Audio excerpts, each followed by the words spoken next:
Welcome to only IAS. स्वागत है आप सभी लोगों का प्रीलिम बूस्टर न्यूज डिस्कशन में। आज है 30 जुलाई 2021। तो आइए देख लेते हैं कि ऐसे कौन से इंपॉर्टेंट आर्टिकल्स हैं जो आज हम कवर करने वाले हैं। हमारा first article Kanjeevaram silk sari के बारे में है। कॉन्टेक्स्ट क्या है, ये न्यूज में क्यों आया है? देखिए, एक अवार्ड विनिंग आर्टिशियन वीवर हैं, नाम है बी कृष्णमूर्ति। वो एक्चुअली में एक रिपोजिटरी क्रिएट कर रहे हैं। किस प्रकार की रिपोजिटरी? एक ऐसी रिपोजिटरी जिसमें वो कुछ सैंपल्स कलेक्ट करके रखेंगे। किस प्रकार के सैंपल्स? उस सैंपल में अलग अलग साड़ियों के डिजाइन्स, पैटर्न्स कलेक्ट करके रखे जाएंगे। जो साड़ियां हैं वो ट्रेडिशनल मोटिफ से लेकर कांजीवरम सिल्क की साड़ियों तक के सैंपल्स वहां पर रख दिए जाएंगे। अब ऐसा वो कर क्यों रहे हैं? उनका करने का उद्देश्य ये है कि जो भविष्य की पीढ़ी है उसके लिए एक डेटा बैंक तैयार रहे। ऐसा ना हो कि ये जो आर्टिस्टिक वेरिएंट्स है साड़ियों के, ये विलुप्त ना हो जाएं। और अगर ऐसा हो भी जाता है तो एटलीस्ट एक रिपोजिटरी होगी जहां पर इसकी सारी जानकारी होगी। ये तो आपने समझ लिया। इस पूरे कॉन्टेक्स्ट में कांजीवरम सिल्क साड़ी न्यूज में आई। बात करते हैं इसके बारे में। देखिए, जो साड़ी होती है ये प्योर मलबरी सिल्क से तैयार की जाती है। मलबरी सिल्क सिल्क का एक वेरिएंट है। वैसे तो ये जो सिल्क है ये साउथ इंडिया से बिलोंग करता है, लेकिन इसमें जरी का काम होता है। जरी एक्चुअली में प्योर सिल्वर या फिर गोल्ड के तार होते हैं जिनसे इसमें वीविंग की जाती है। यूजुअली इसके बॉर्डर्स तैयार किए जाते हैं।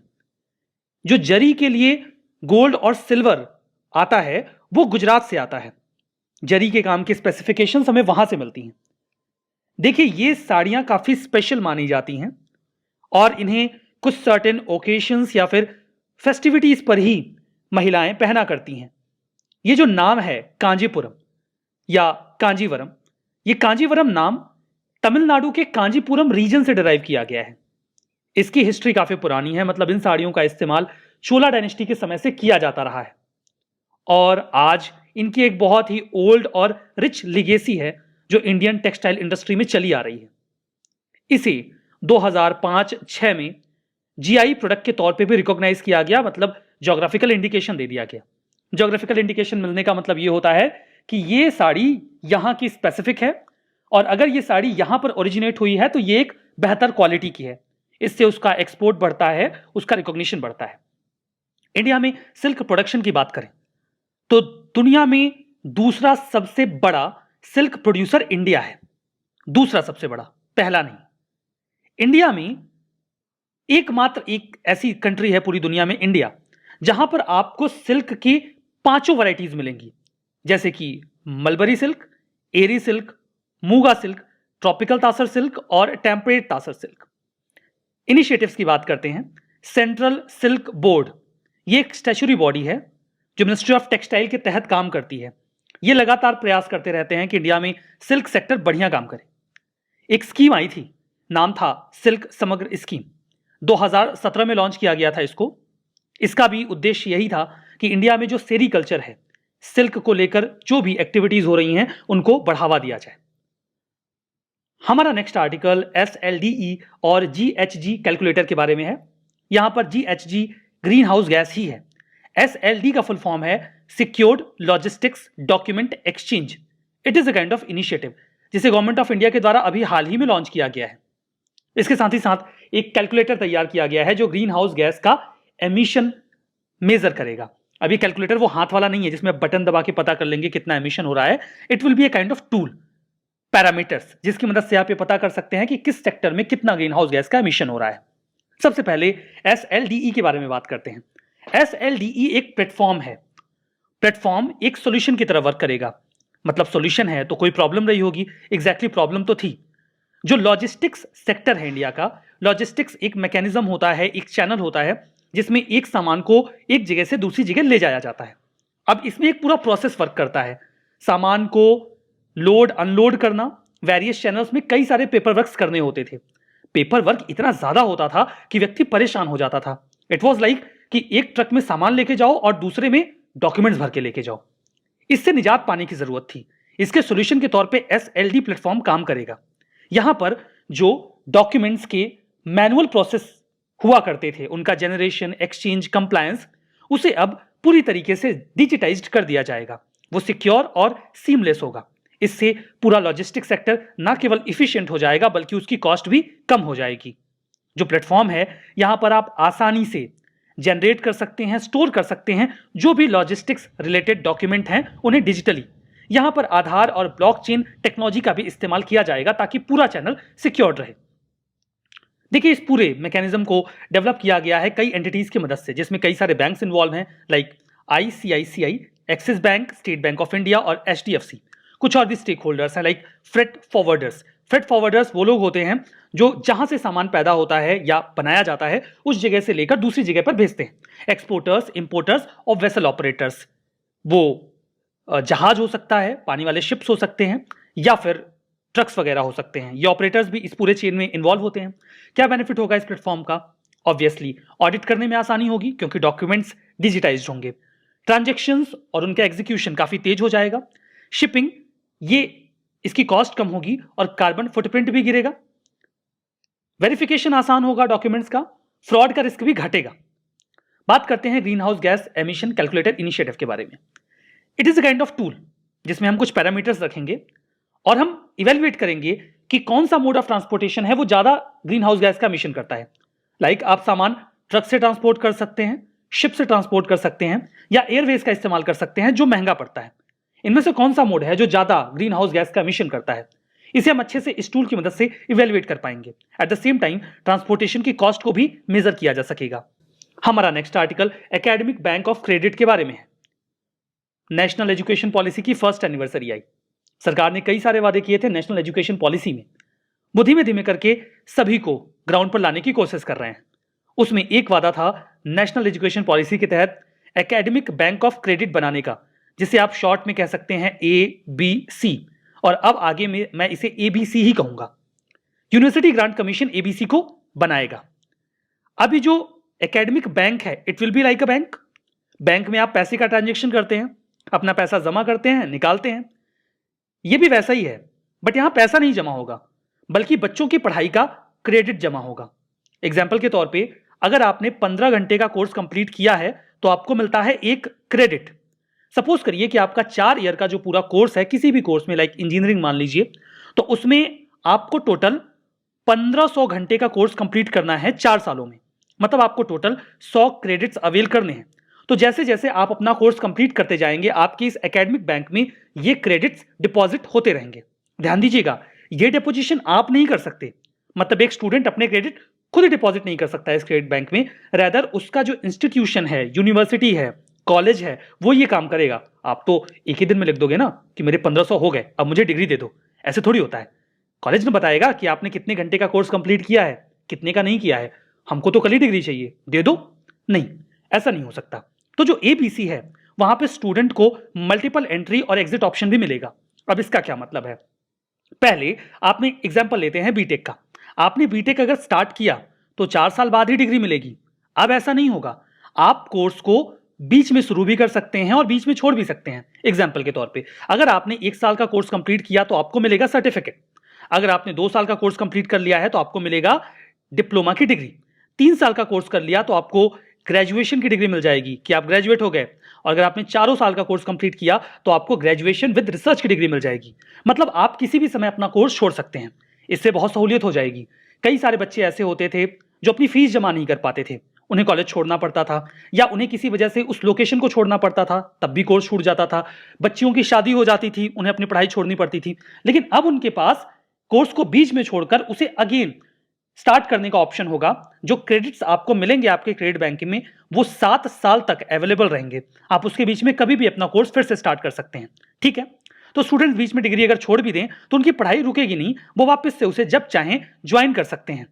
अगेन, ये स्टूडेंट को फ्लेक्सिबिलिटी भी देगा वेरियस इंस्टीट्यूट्स में मूव करने की। सपोज करिए कि आप दिल्ली यूनिवर्सिटी में बीटेक कर रहे हैं, आपने 2 साल वहां पे कंप्लीट किए हैं, लेकिन अब आप मूव करना चाहते हैं बनारस या वाराणसी। BHU में आपने एंट्रेंस क्लियर किया और अब आप बीटेक में वहां एडमिशन लेना चाहते हैं, तो आप यहां के क्रेडिट्स को यहां ट्रांसफर करके सीधा 3rd ईयर में या फिर 5वें सेमेस्टर में एडमिशन ले सकते हैं। तो इस प्रकार की फैसिलिटी भी आपके लिए अवेलेबल होगी। जो ABC होगा, ये रिकॉर्ड रखेगा आपके एकेडमिक क्रेडिट्स का और इन्हें जैसे कि मैंने आपको बताया, स्टूडेंट्स डिपॉजिट नहीं कर सकते बल्कि इंस्टीट्यूशन डिपॉजिट करेगा। एडवांटेज ये होगा कि इस पूरे मैकेनिज्म से क्रेडिट वेरिफिकेशन, एक्यूमुलेशन, ट्रांसफर और स्टूडेंट्स के द्वारा इसका रिडेम्पशन आसान होगा। स्टूडेंट्स को एक अच्छा एवेन्यू मिलेगा फ्लेक्सिबल एजुकेशन अवेल करने का। इसे जल्दी से जल्दी इंप्लीमेंट करने की जरूरत है। हमारा next article drink from tap facility के बारे में है। हाल ही में उड़ीसा में पुरी भारत की पहली ऐसी सिटी बन चुकी है जहां पर अवेलेबल होगा 24/7 safe drinking water on tap. टोटी का पानी जो पीने लायक हो, बढ़िया बात है। एक्चुअली में पिछले साल सरकार ने एक इनिशिएटिव शुरू किया था, टैप सुजल मिशन। अब पुरी के लोग इसका फायदा उठा सकते हैं। इसका फायदा यह होगा कि अब उन्हें पानी को स्टोर करने की जरूरत नहीं है।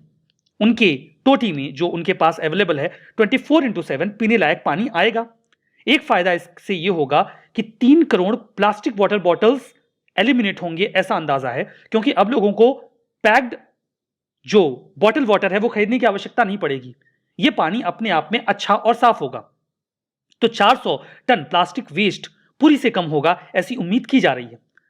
सुजल मिशन, इसे लास्ट ईयर अक्टूबर 13 को लॉन्च किया गया था ताकि हम quality tap drinking water provide कर सकें 1.5 मिलियन लोगों को 15 से ज्यादा अर्बन एरियाज में।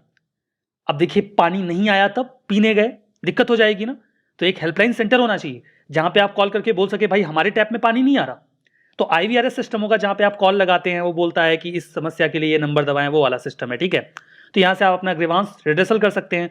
अब आप कह तो रहे हैं पानी बढ़िया है, पीने लायक है, खराब पानी आया तब, तो इसके लिए एक मोबाइल वाटर टेस्टिंग लेबोरेटरी भी होगी जो लगातार काम करती रहेगी कि जो पानी आ रहा है वो साफ आए, और क्विक रिस्पांस टीम भी होगी अगर वाटर सप्लाई से रिलेटेड कोई भी कंप्लेन आती है तो।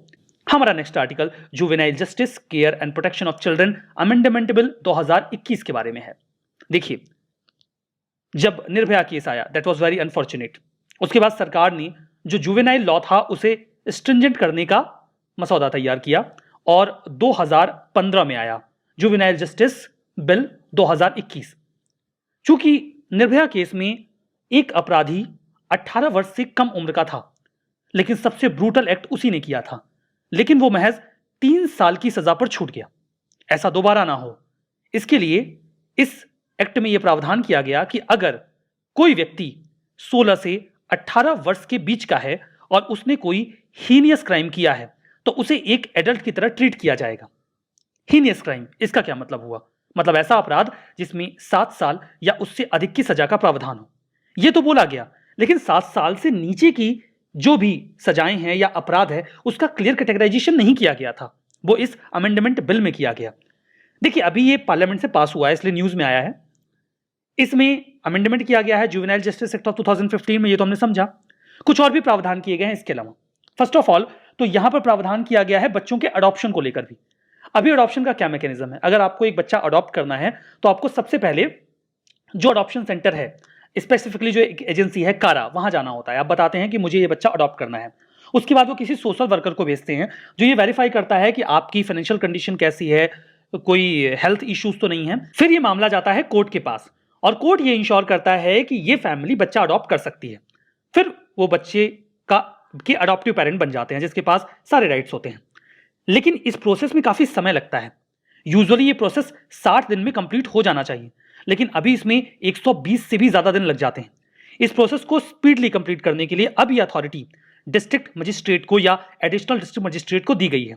अब वो अडॉप्शन ऑर्डर इशू कर सकते हैं कोर्ट के इतर। ठीक है, आपने समझा। अब यहां पर बात है सीरियस ऑफेंसेस की। तो अभी तक तो उन्होंने कहा हीनियस ऑफेंस वो है जो 7 साल से ऊपर की सजा वाले अपराध हैं, लेकिन उसके नीचे के अपराध कैसे हैं? तो यहां पर एक कैटेगराइजेशन देखने को मिलता है। मतलब 7 साल से अधिक सजा वाले अपराधों को कहा जाएगा हीनियस ऑफेंस।